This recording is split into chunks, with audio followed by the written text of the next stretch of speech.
It is time to go through all of the books that I read in the month of January. It's a little late to be talking about January, but better late than never. So I read a total of 7 books, and 4 of those books were physical books, 2 of those were on my Kindle, and then 1 of them was an audiobook. So let's get into it. The first book that I read was Caught Up by Liz Tomford, and this is a part of the Windy Cities series. I rated this 4.5 stars. I absolutely love this book. I've loved actually every single book in this interconnected standalone series. It is so good. In this book, we are following Kai, who is a professional baseball player, and he's a single dad. And then it also follows Miller, who is this kind of young, wild, carefree pastry chef, and she's a very famous pastry chef. Miller ends up helping out Kai with watching his son. This story is so beautiful because you get to see just the dynamics of a professional baseball player who's a single dad and trying to manage being a professional baseball player while also raising his son. Then you also have this kind of wild, free, young gal who's like never tied down, always running around, and she kind of puts roots down, and it's a really beautiful story. Next up, I listened to Out on a Limb by Hannah Bonham Young. This was an audiobook. I rated it 4 stars. This story is about Win and Bo, and it's an accidental pregnancy. Sometimes those books aren't always done super great, but I think this one was done beautifully. The way that the characters communicate and express their emotions, especially going through this really kind of fortunate circumstance. The author does a really good job of, again, making it realistic while also it being entertaining and fun to read. The next book that I read was X-Vows by Jessica Joyce, and one of my friends and I read this as our little impromptu book club book of January. I rated this 4 stars. I thoroughly enjoyed this. It is about exes that end up having to come together and help fix a bunch of issues that are going on with their best friend's wedding. It is second chance. It is so sweet. It also really touches on anxiety in a very, very great way, and mental health and just reaching out for help. There was a lot of funny parts to it as well, and a lot of serious parts too. So I thoroughly enjoyed this read. Next up, I finally picked up Powerless by Lauren Roberts. I was very excited to dive into this. I have heard nothing but great things. I rated this 4.5 stars. Basically, in this story, we are following Kai, who is considered an elite,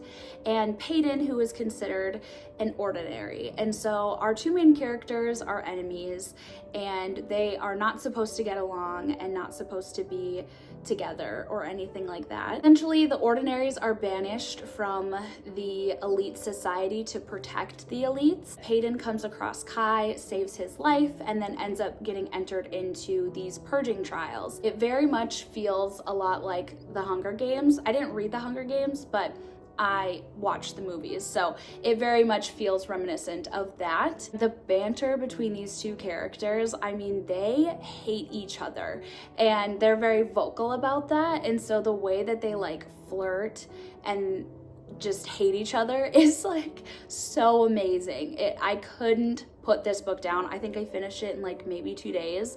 It was so good. I loved it. I immediately jumped into the novella, which is Powerful, and this follows one of the side characters during the same time as Powerless. So it's the same storyline, but we're kind of following a character that is left behind. We get more of their story and what happens, and it is such a beautifully heartbreaking book. So good, absolutely loved it. I rated this 4.5 stars. Next up, I read Play Along by Liz Tomford, again, a part of the Windy City series. I read this on my Kindle, and I think this is probably one of my favorites out of the entire series. I rated this one 5 stars. This story follows Isaiah, who we get in a lot of the other books, and so I know that this has been a very anticipated book for a lot of people. Isaiah is Kai's brother, and he is just a giant goofball, never takes anything serious. He kind of comes off as this player, never serious, like I said, and just really funny and goofy. Then it also follows Kennedy, who is the team's athletic trainer, who Isaiah kind of has joked around in every other book that he's like in love with Kennedy. It is just such an amazing story, and it's a fake marriage, so they end up getting married in Vegas. All of these books in the Windy City series,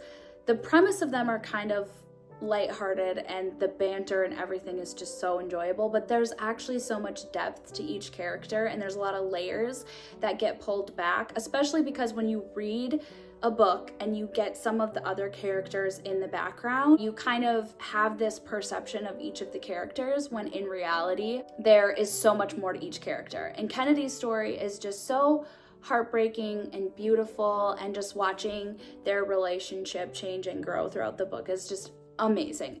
Okay, the next book that I read is probably one of the most anticipated reads for me this year, and that book was Onyx Storm by Rebecca Yarros. I was so excited for this book. I'm gonna insert a clip of me opening this when this came, because I pre-ordered it and it was a little bit late, but it did come in a couple of days after its release date. But I don't think I have experienced the level of serotonin that I felt when this book came. My husband got to kind of surprise me with the package, because I wasn't expecting it until the next day, but it came a day early. And so he kind of was like, do we actually have to go to your firm event for the whole time? And are you sure about that? And I was like, what do you, like, why are you being weird about this? And then he surprised me with the book. So I'm gonna show you my reaction of opening it, because it was such a pure excitement.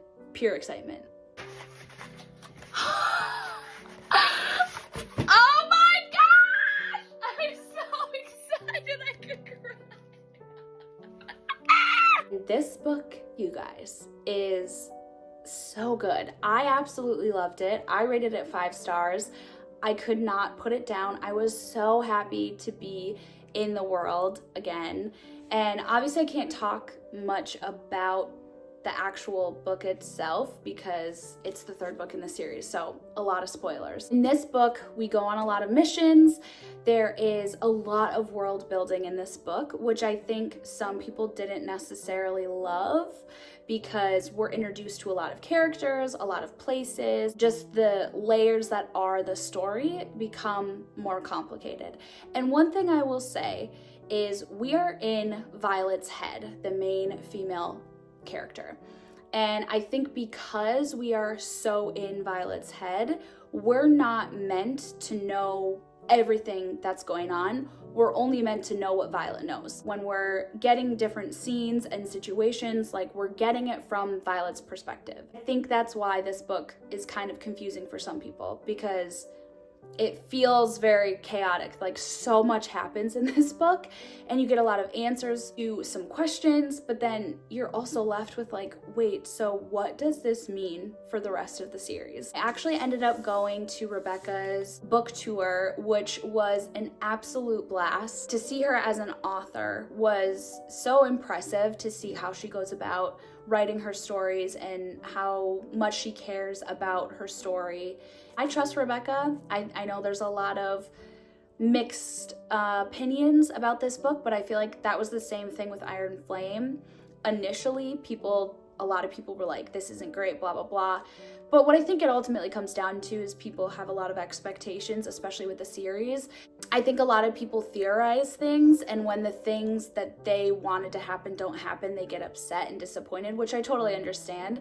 But I also think it's obviously not their book. They're not writing this book. Rebecca's writing this book. So I try to go into reading series like this with as little expectations and as little theorizing as possible. It's hard sometimes. I think it's just like natural, especially in a fantasy series, but also I think it does a disservice to the series when you're so immersed in what you think is gonna happen, and then you're disappointed. So anyways, that's my rant, because I am just really tired of people talking so negatively about this book. But everyone is entitled to their opinions, and you don't have to like the book that I like, but also let's set realistic expectations. How about that? Anyways, that is all the books that I read in the month of January. I had a blast reading. thank you for listening to me yap about all the books that I read this last month, and I hope to see you in my next wrap up. Bye.